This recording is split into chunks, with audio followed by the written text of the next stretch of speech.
Your job may pay your bills, but your work is what releases what God put inside you before you were born.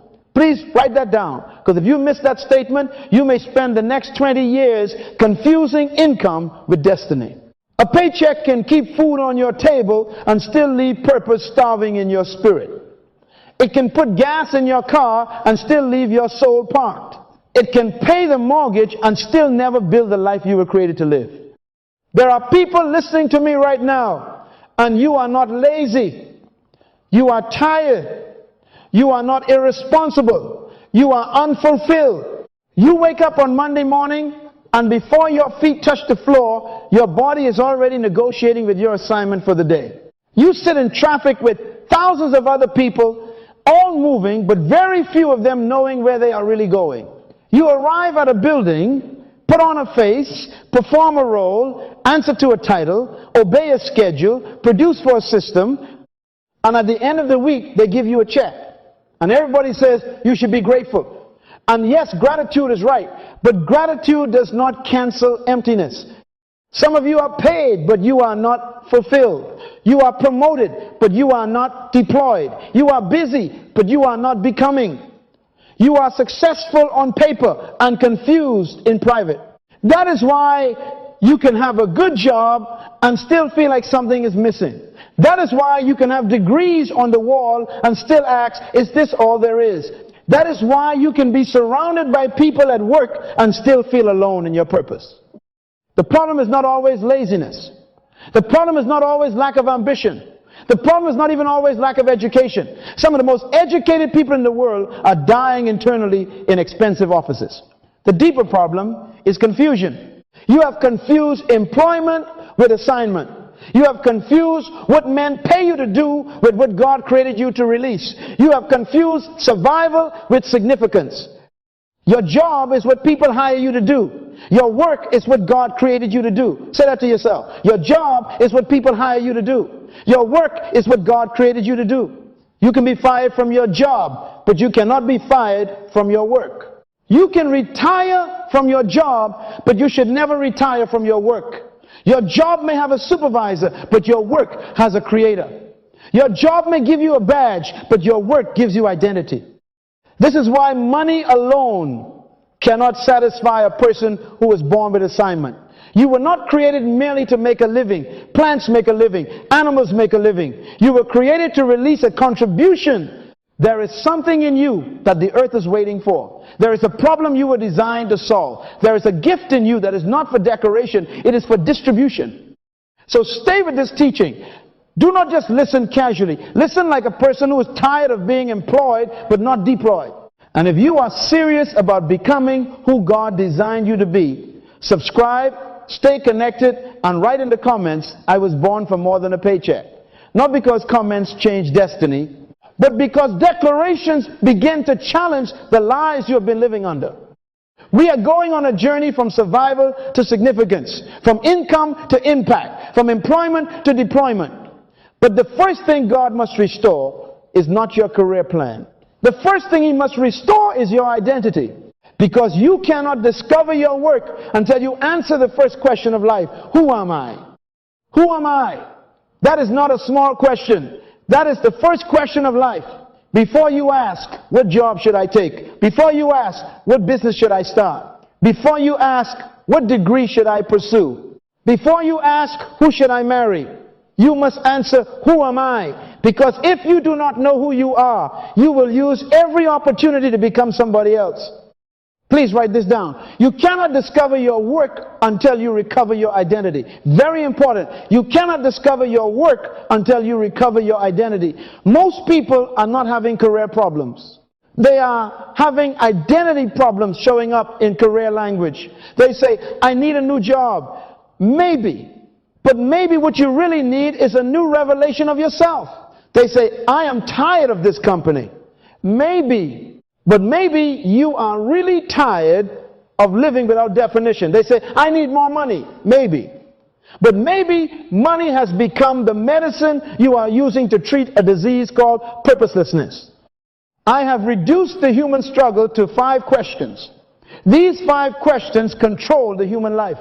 These 5 questions control your decisions, your relationships, your ambitions, your fears, your confidence, your confusion, and even your career. Number 1, who am I? Number 2, where am I from? Number 3, why am I here? Number 4, what can I do? Number 5, where am I going? Write them down. Who am I?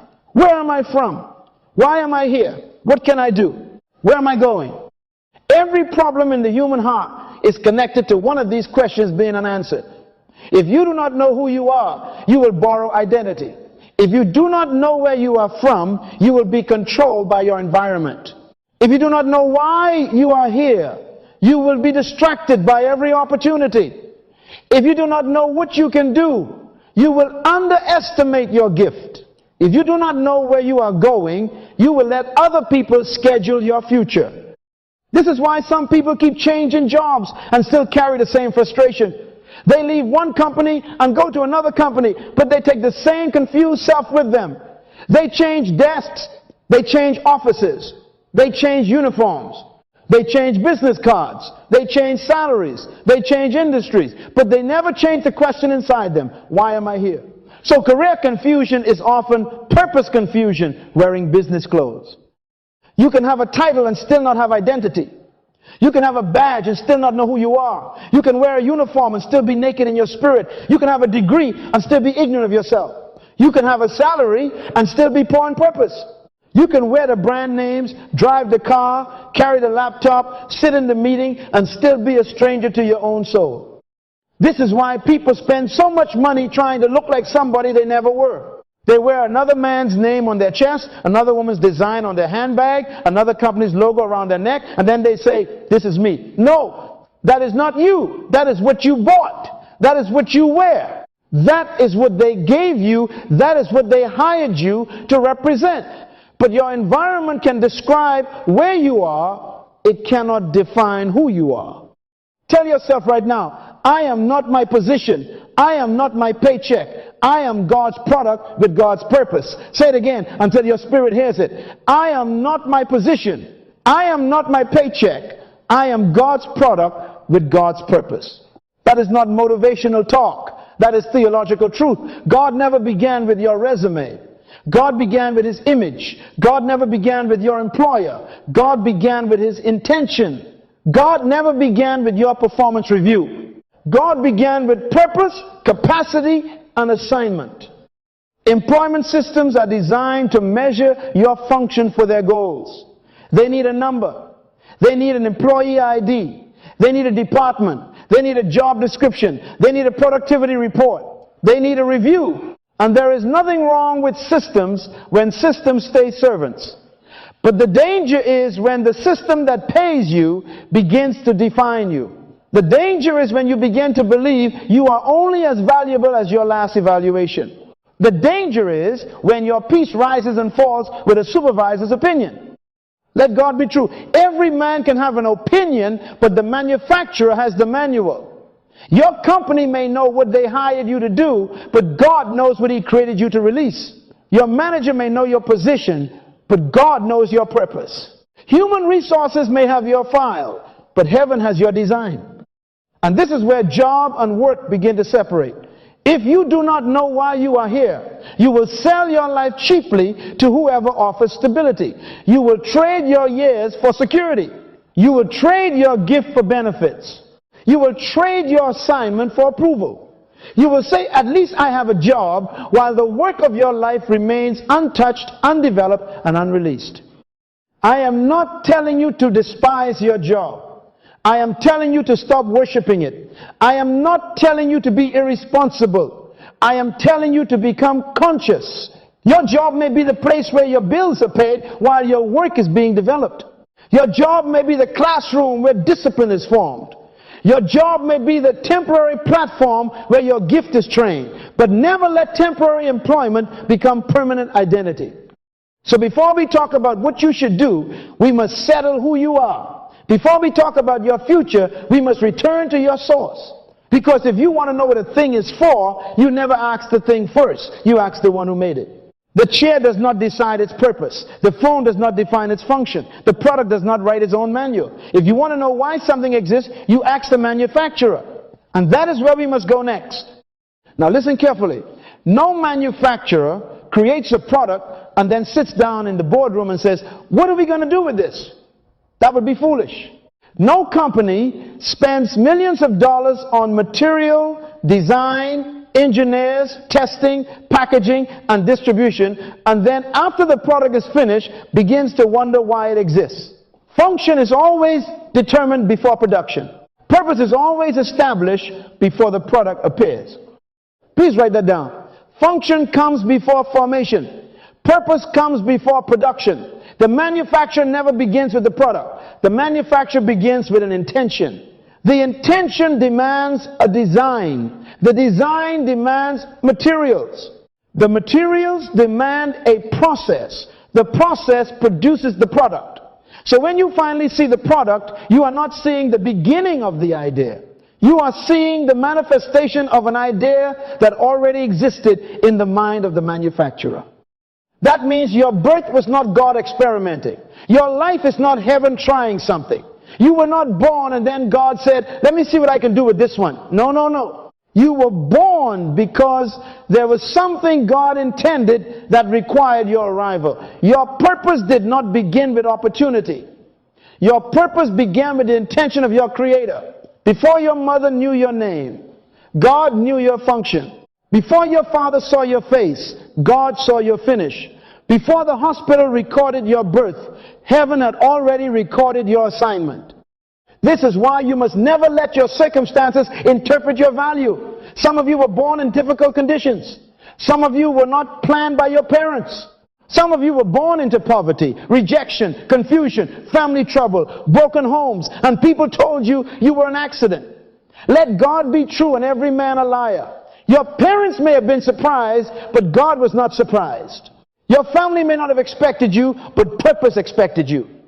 The earth may not have prepared a room for you, but heaven prepared an assignment for you. The Bible says God made man in his own image. That is not decoration. The image of God is not a religious ornament. The image is the manufacturer's mark. When a manufacturer puts its name on a product, that name means something. It means we stand behind this. It means this came from us. It means this product carries our reputation. You see, the last thing a manufacturer puts on a product is the image, the logo, the mark. Because once the mark is on it, the reputation of the manufacturer is tied to the performance of the product. So when God put His image on you, He was not trying to make you look spiritual. He was placing His reputation on your design. That is why your life matters. That is why your gift matters. That is why your assignment matters. You are carrying the mark of the manufacturer. Your failure to become what He created is not just a personal tragedy. It misrepresents the one whose image you bear. This is bigger than a career. This is bigger than a job. This is bigger than your little plan for comfort. God's name is on you. Now watch this. A manufacturer places capacity inside the product according to function. If the product was designed to cool, the manufacturer puts cooling capacity inside it. If it was designed to fly, the manufacturer puts wings, engines, navigation systems, and fuel capacity inside it. If it was designed to communicate, the manufacturer puts circuits, speakers, microphones, and software inside it. The product does not receive capacity by begging. It receives capacity by design. That means your gifts are not random. Your talents are not accidents. Your passions are not mistakes. Your abilities are clues. Your gift is evidence of your function. You keep asking God, what am I supposed to do? And God says, look at what I already placed in you. What do you see that other people do not see? What do you solve without struggling? What burdens you when others ignore it? What can you do that seems natural to you but helpful to others? That is not just personality. That is capacity speaking. But here is the problem. Many people submit their divine capacity to human validation. They wait for a supervisor to approve what only God can define. They wait for a company to recognize what heaven already deposited. A supervisor can review your job performance, but a supervisor cannot define your original assignment. A manager can evaluate your output for the company, but the Creator alone knows why the product exists. Human resources can tell you whether you are meeting departmental expectations, but only God can tell you whether you are fulfilling creation's expectation. That is why some of you are frustrated. You are using your gift, but only for survival. You are using your intelligence only to get paid. You are using your voice only to impress people. You are using your leadership only to climb a ladder. You are using your creativity only to stay comfortable. And God did not give you capacity merely to survive. He gave you capacity to serve. He gave you capacity to solve. He gave you capacity to dominate in your area of assignment. Dominion is not oppression. Dominion is responsible management of the gift God gave you for the benefit of the earth. So frustration is often the cry of a gift being misused. It is the pain of capacity without assignment. It is the sound of a product being used for something beneath its design. If you buy a luxury car and use it as a storage room, the car may still exist, but it is not fulfilled. If you buy a phone and use it only as a paperweight, it may still be expensive, but it is not functioning. And if God created you with gifts, ideas, wisdom, compassion, leadership, art, business, teaching, building, healing, organizing, writing, or creating, and you use all of that only to make enough money to be tired again next week, something inside you will protest. Tell your neighbor, I was built with function. Say it again. I was built with function. You are not empty. You are not ordinary. You are not here to be warehoused by a company until retirement. You are God's product, carrying God's image, loaded with God's capacity, designed for God's purpose. And if that is true, then your future is not merely ahead of you. Your future is trapped inside you. The thing you are running toward may actually be waiting for release from within. The next season of your life is not just about finding an opportunity. It is about discerning what the manufacturer already finished in you and submitting yourself to the discipline required to release it. Now this is very important. God does not begin where you begin. You begin with confusion, then you try to find clarity. You begin with need, then you try to find provision. You begin with pressure, then you try to find a plan. But God never begins with pressure. God begins with the end. God begins with the finished thing. God begins with the completed purpose, and then He backs up and starts the process. Please write that down in your spirit. God does not start until He is already finished. He never begins a thing until He has completed it in His own mind.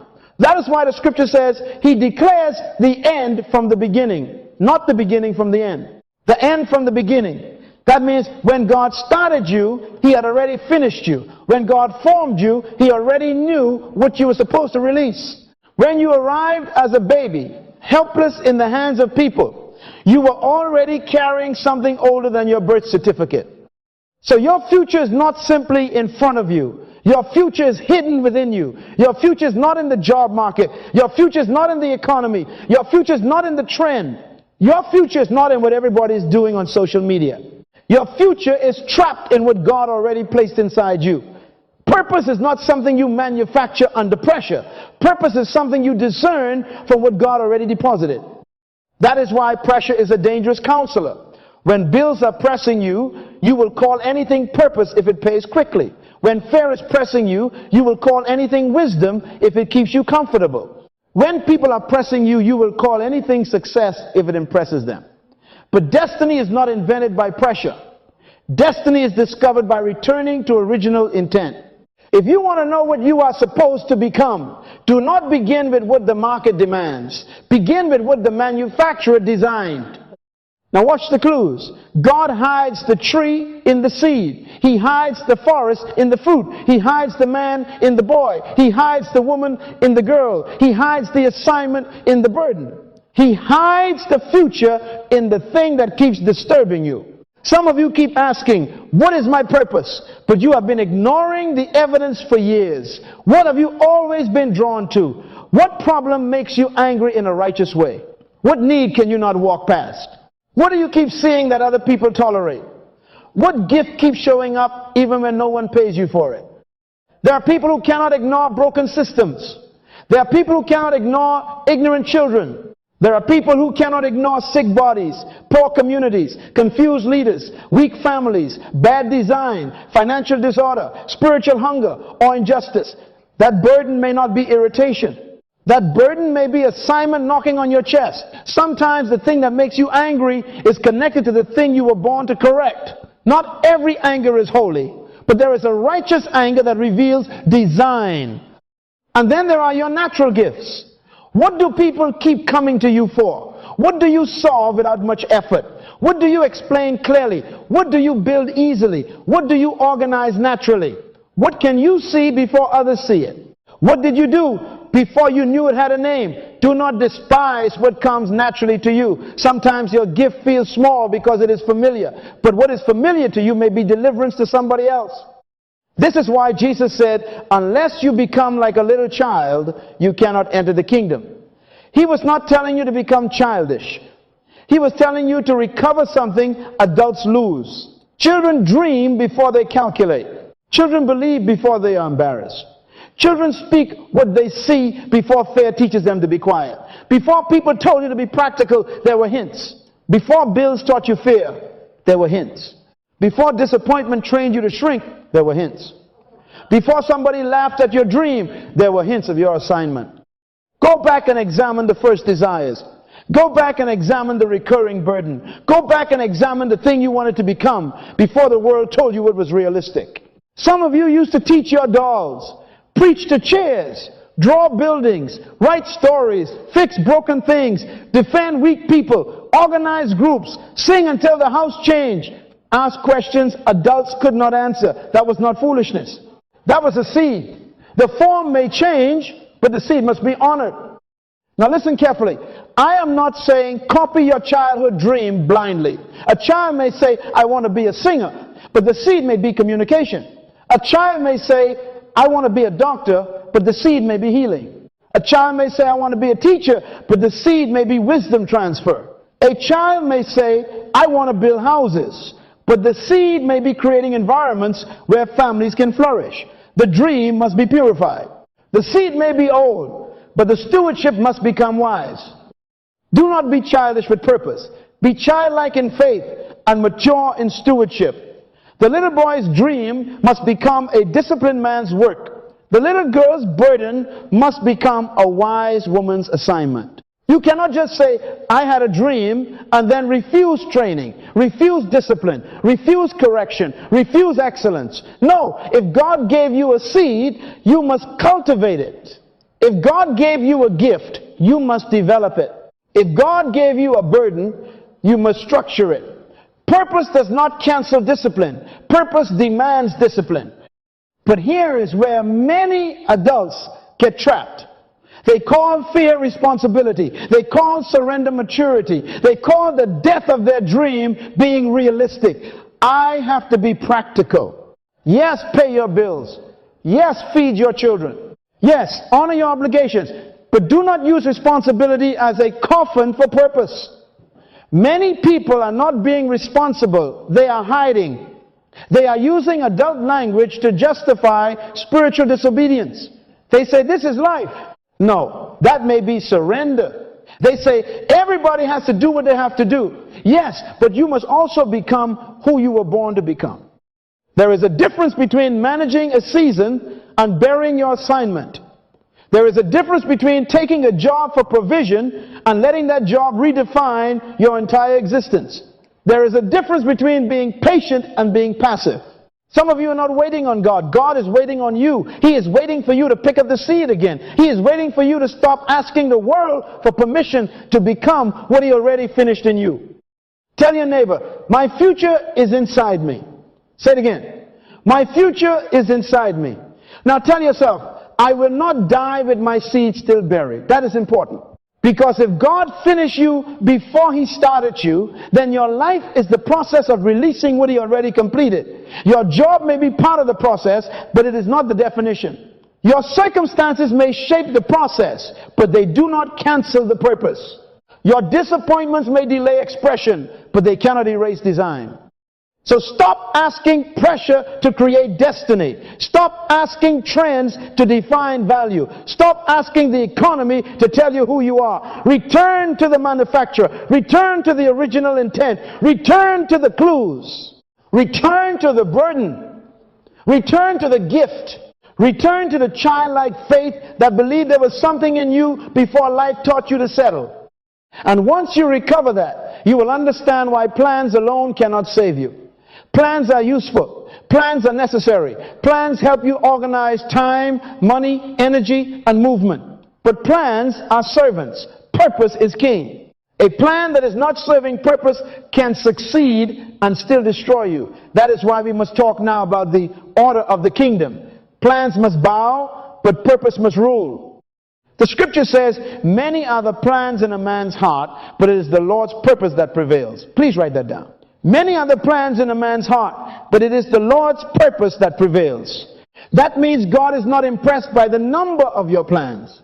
God is concerned with the alignment of your plans.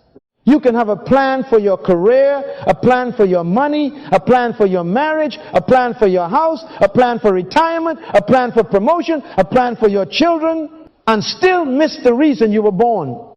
Now listen carefully. Plans are not evil. Planning is wisdom. Planning is discipline. Planning is stewardship. The problem is not that you have a plan. The problem is when your plan becomes king and purpose becomes a servant. In the kingdom of God, purpose rules. Plans serve.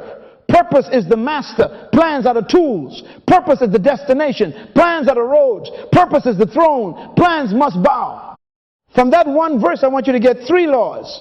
Number 1, purpose is more powerful than plans. Number 2, purpose is more important than plans.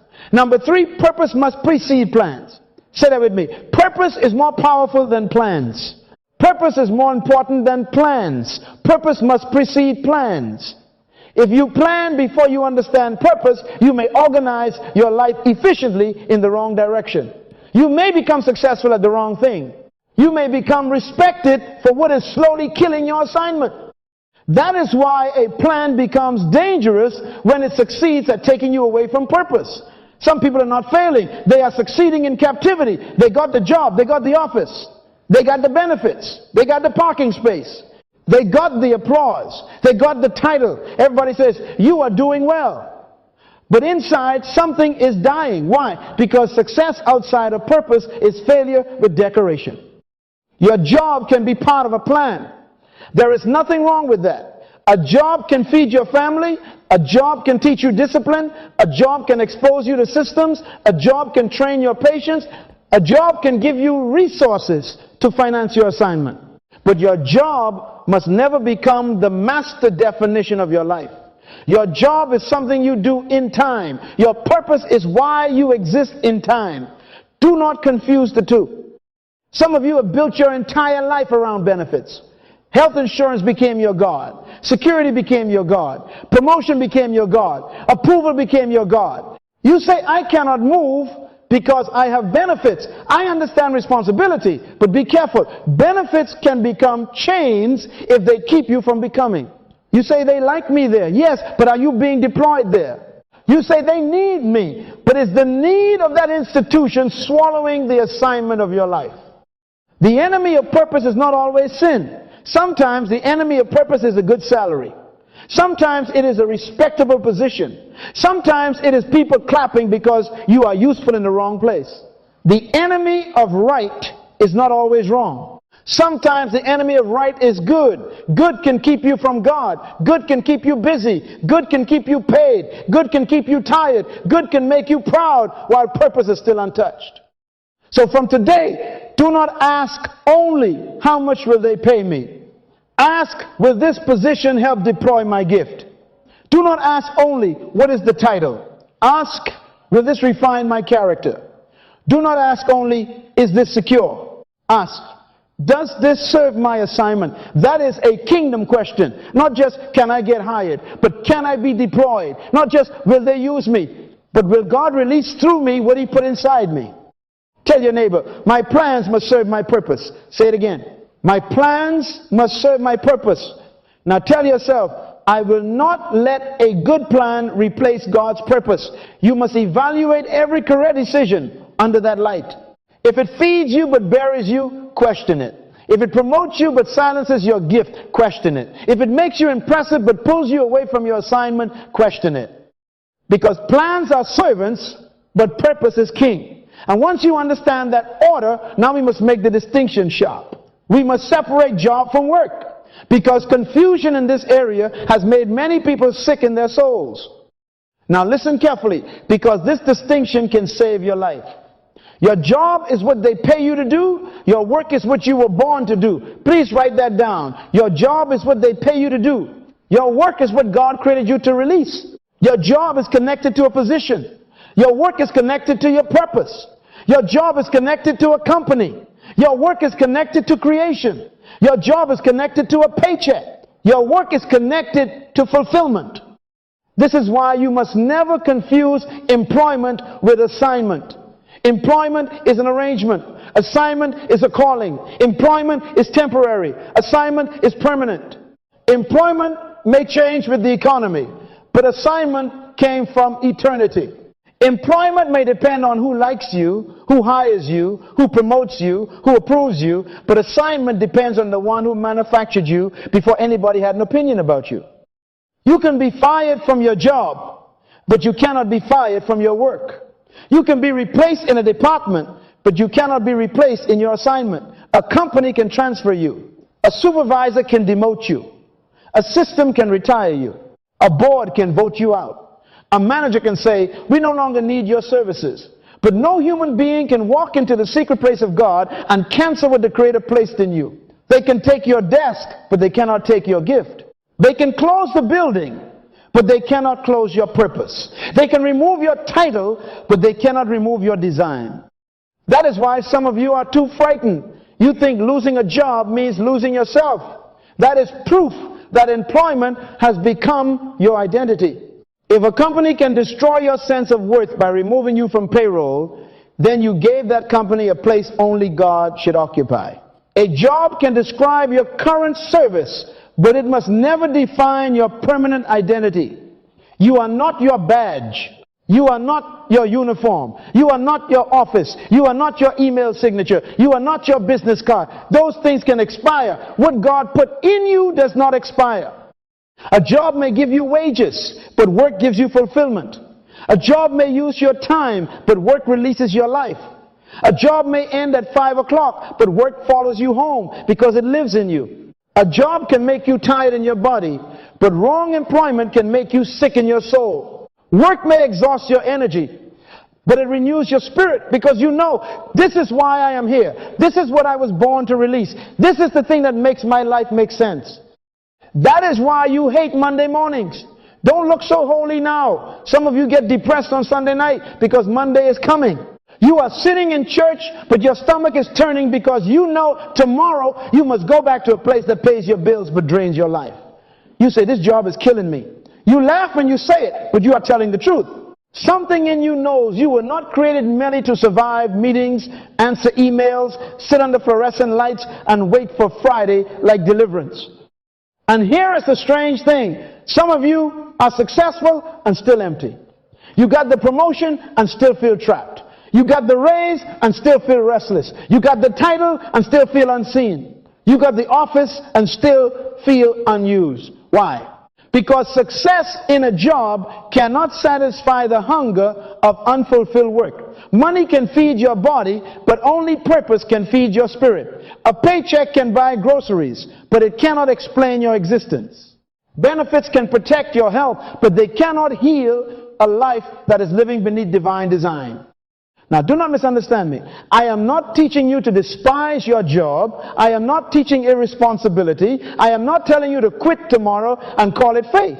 Some people quit because they are lazy, not because they are led. No. A job can be a classroom. A job can be a resource channel. A job can be a training ground. A job can teach you discipline, time management, excellence, patience, leadership, systems, people skills, pressure management. A job can be a temporary platform for your work. But you must know the difference between the platform and the purpose. If you are in a job right now, ask God, what am I learning here? What is being developed here? What resources are being gathered here? What relationships are being formed here? What character is being tested here? But do not build an altar to the platform. Do not worship the channel. God may use Pharaoh's palace to train Moses, but Moses was not born for Pharaoh's palace. He was born to deliver a nation. God may use a prison to develop Joseph, but Joseph was not born for the prison. He was born to preserve nations. The place may be temporary, but the assignment is permanent. So stop asking only who will hire me. That is too small. Ask, where can my gift be deployed? Stop asking only, where is the salary? Ask, where is the service? Stop asking only, where is the opening? Ask, where is the problem I was designed to solve? Employment says, can somebody use me? Deployment says, can God release through me what He placed in me for the benefit of others? Employment looks for a vacancy. Deployment looks for impact.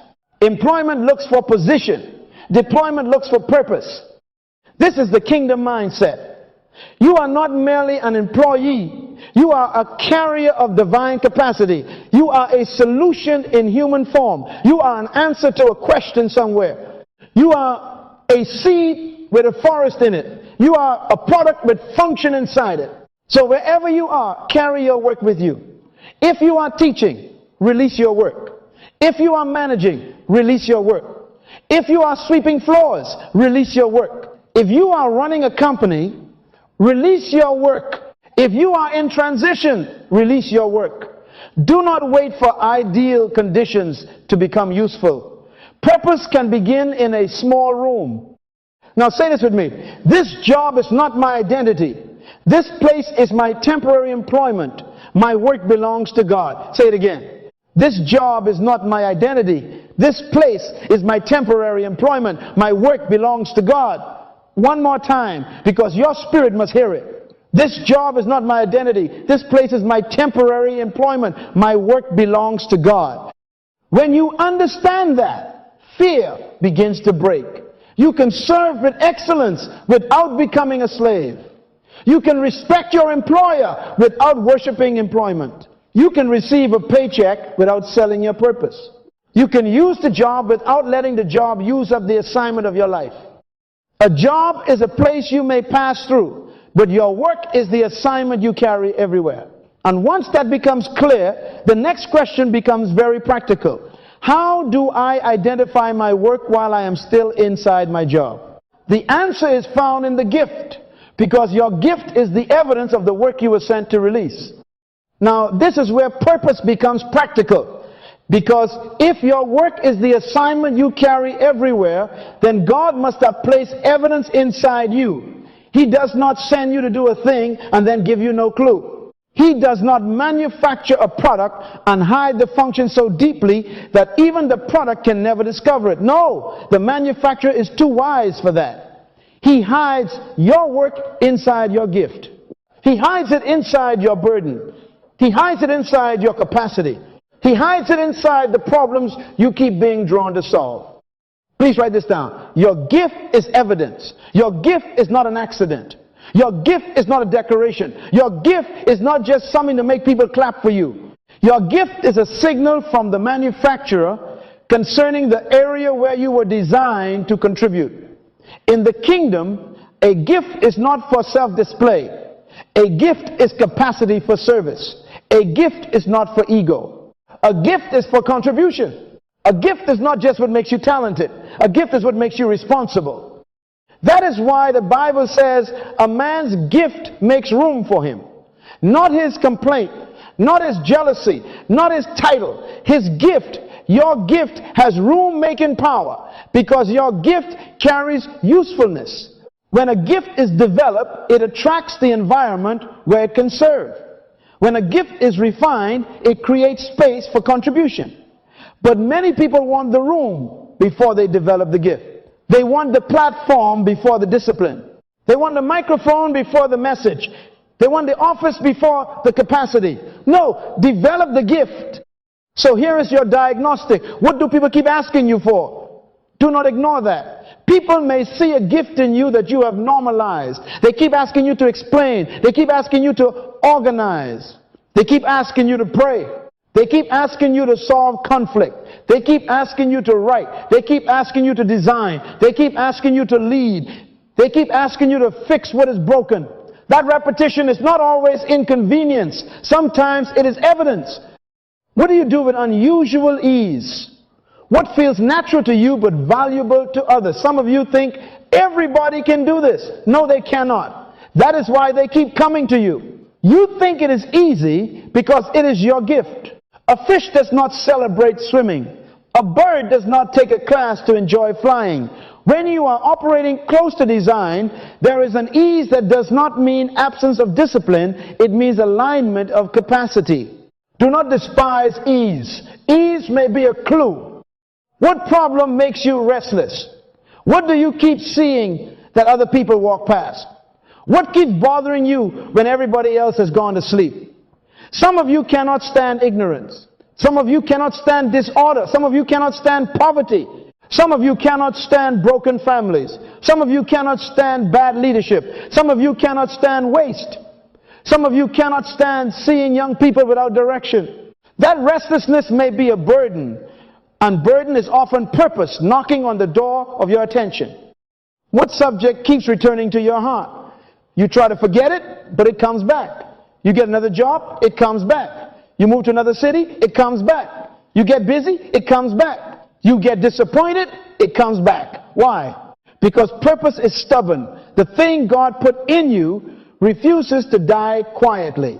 You may bury it under survival, but buried does not mean absent. You may cover it with fear, but covered does not mean canceled. You may hide it under comparison, but hidden does not mean destroyed. Some of you buried your gift because somebody laughed at you. Some of you buried it because you tried once and it did not work. Some of you buried it because you compared your beginning to somebody else's maturity. You saw their finished product and despised your seed. That is foolishness. Never compare your seed to another man's tree. The tree had to be cultivated. The roots had to go down. The branches had to grow. The fruit had to come in season. Stop killing your gift because it is not yet famous. And do not despise the job you are in, because sometimes God uses the job to reveal the gift. You thought customer service was just answering complaints, but God was revealing compassion, patience, and the ability to understand people in pain. You thought management was just schedules and meetings, but God was refining leadership, decision-making, and responsibility. You thought accounting was just numbers, but God was developing stewardship, order, accuracy, and trust. You thought teaching was just a paycheck, but God was uncovering communication, wisdom transfer, and the ability to shape minds. The job may not be your final assignment, but it may be the school for your assignment. Do not curse the classroom because you do not like the chair. Some of you are praying to leave a place when God is using that place to build the character your work will require. You want influence, but you cannot handle criticism. You want business, but you cannot manage small money. You want leadership, but you are offended by correction. You want a platform, but you do not return phone calls. No. Purpose without character becomes danger.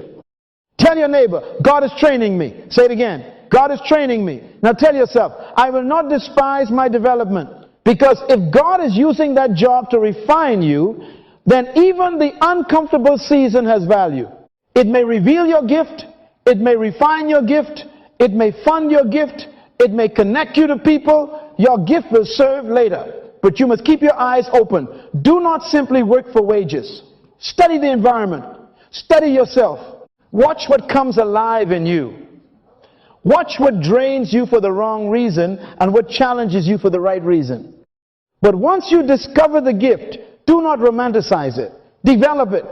Purpose without discipline becomes fantasy. A gift that is not developed becomes frustration. A burden without structure becomes noise. A dream without practice becomes entertainment in your own mind. If you can write, write. If you can teach, study. If you can lead, learn people. If you can build, practice. If you can sing, train.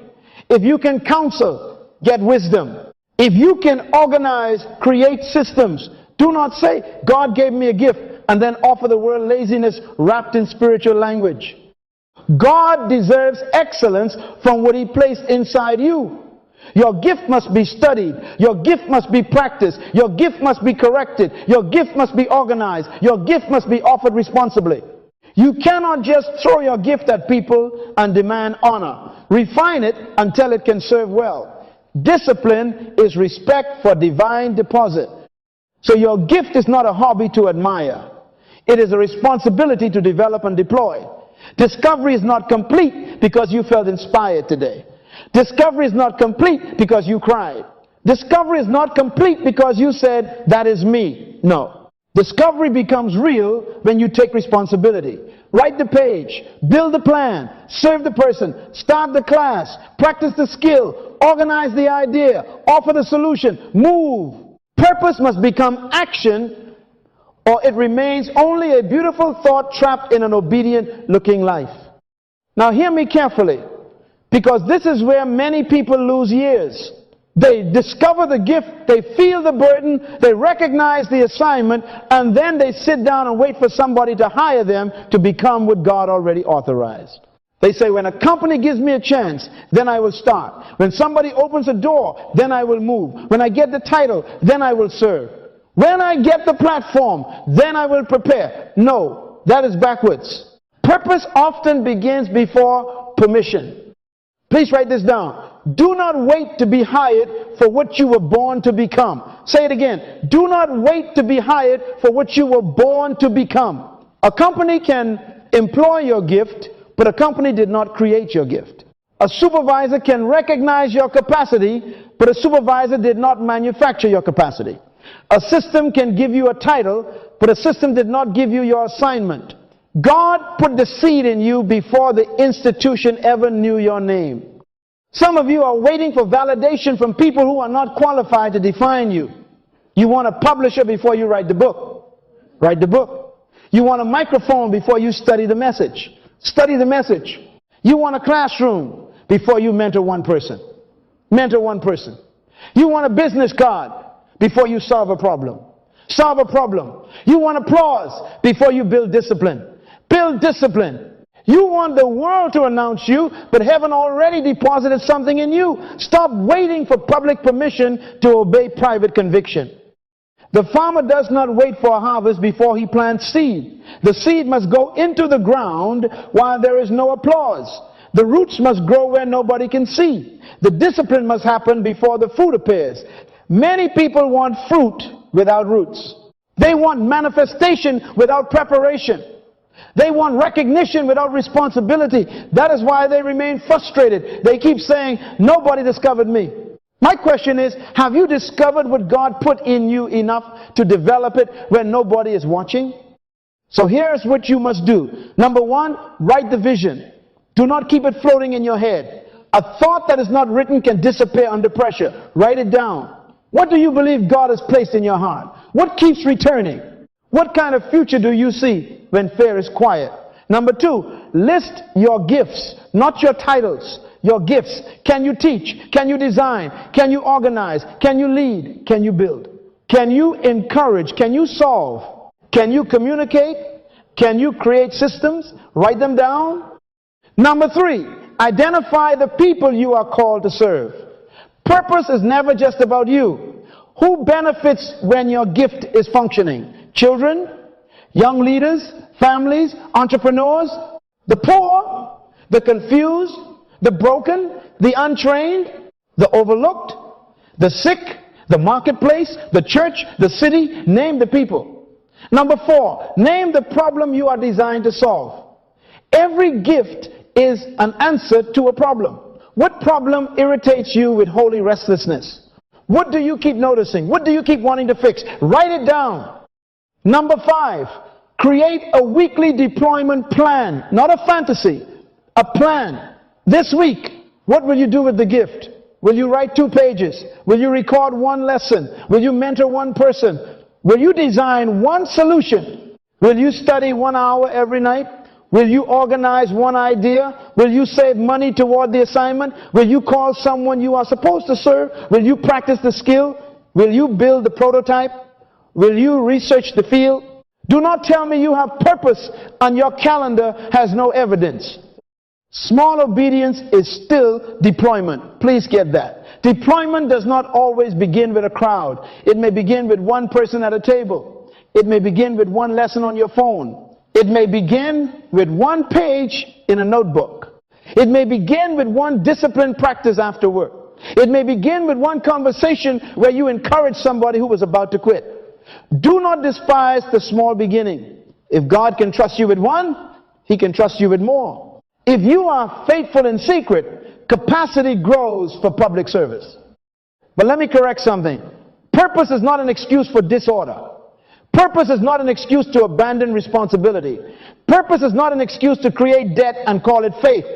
Purpose is not an excuse to rebel against correction, neglect your family, break your commitments, or walk off a job because you got emotional after one message.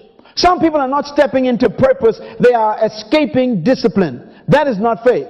That is foolishness wearing religious clothes. You do not need to abandon responsibility to pursue purpose. You need to bring responsibility under purpose. Keep the job if you need to keep the job. Feed your children. Pay your bills. Honor your commitments. Be excellent where you are. But stop letting the job keep your gift locked away. Work your job, but deploy your gift.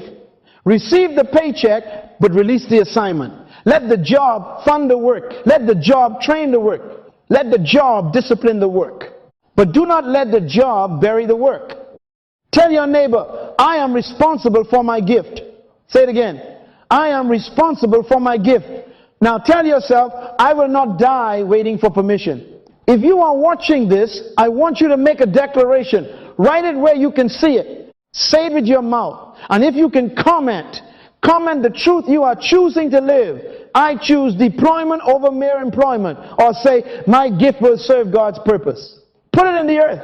Let your words become a witness against your excuses. Because the goal is not to escape work. The goal is to finally enter the work for which life was given. The goal is not to run from responsibility. The goal is to make every responsibility serve the assignment. Your job may feed you, but your work must leave something in the earth after you are gone. So move, begin, write, serve, build, study, practice, deploy. The time for waiting to be hired into your identity is over. God already placed the seed in you. Now become responsible for the harvest. Now we come to the final question, and it is not a question of employment, it is a question of completion. The issue is not merely do you have a job. The issue is, will you finish the work? Because one day your paycheck will stop. One day your title will be given to somebody else. One day your office will be cleaned out. One day your company will continue without your name on the door. And if all you live for was employment, then when employment ends, you will not know what your life meant. Please write this down. The tragedy is not losing a job. The tragedy is leaving the earth with your God-given work still inside you. That is the real tragedy. Not being fired, not being overlooked, not being underpaid, not being delayed. The real tragedy is dying full of what heaven sent you to release. Full of books you never wrote, full of songs you never sang, full of businesses you never started, full of children you never mentored, full of inventions you never developed, full of messages you never spoke, full of schools you never built, full of ministries you never launched, full of solutions you carried but never served to the world. The richest place on earth is not the oil fields. It is not the gold mines. It is not the banks. It is the cemetery.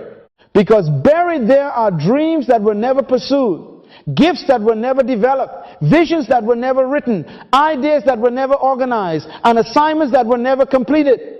There are people lying there who were employed for 40 years but never deployed for one day. They paid bills but they did not release purpose. They survived the system but they never served their generation. You are not your job. You are not your paycheck. You are not your title. You are not trapped by the system that currently employs you. That system may use your time, but it does not own your destiny. That company may sign your check, but it did not manufacture your life. That supervisor may evaluate your performance, but only the manufacturer can define your function. Let God be true. Let every system become temporary. Let every title become a tool. Let every paycheck become a resource. But never let anything replace purpose. Your job can pay bills, but your work releases purpose. Your job may be temporary, but your assignment is tied to why God sent you. Your job may change, but your work remains. Your job may end, but your gift still has responsibility. Your job may open a door, but your purpose must walk through it. Your job may feed your house, but your work must feed your generation. Do you understand me? You were not born just to make a living. You were born to make a difference according to the design of God. And I have good news for you. It is not too late. Tell your neighbor, it is not too late. Say it again. It is not too late. If you are still breathing, there is still something to release. If your heart is still beating, there is still assignment in the earth. You may have wasted years, but you are not wasted. You may have been delayed, but you are not denied. You may have been distracted, but you can recover focus. Return to the manufacturer. Return to original intent. Return to the one who knew you before you were formed. Ask him, why did you make me? What did you place in me? Who am I here to serve? Do not spend the rest of your life complaining about the job while neglecting the gift. Develop the gift. Discipline the gift. Study the gift. Practice the gift. Serve with the gift. Start small, but start. This week I challenge you. Write one page defining your work. Not your job description. Your work. Write what you believe God sent you to release. Identify one gift you must develop. One. Do not be vague. Name it. Then take one visible step towards serving someone with that gift. Teach one person. Write one page. Record one message. Design one solution. Encourage one life. Build one peace. Make one call. Start the movement. And if this teaching is helping you return to God's original purpose, subscribe. Because you need to stay in an environment that keeps reminding you who you are. Share this with someone who feels trapped in a job. Because they may not need another complaint. They may need a revelation. And come into truth you are choosing to believe and live out. Say, I choose deployment. Say, my work will not die inside me. Say, I am returning to purpose. Let your words become agreement with heaven and a witness against fear. Now make this declaration with me. Say, Lord, I want to become what you intended before I was born. I refuse to live only for a paycheck. Deploy my life for your purpose. Say it again. Lord, I want to become what you intended before I was born. I refuse to live only for a paycheck. Deploy my life for your purpose. Now go. Do not merely look for employment. Look for deployment. Do not merely chase a salary. Release the assignment. Do not merely protect your comfort. Serve your generation. The world is waiting for the work God hid inside you. Die empty.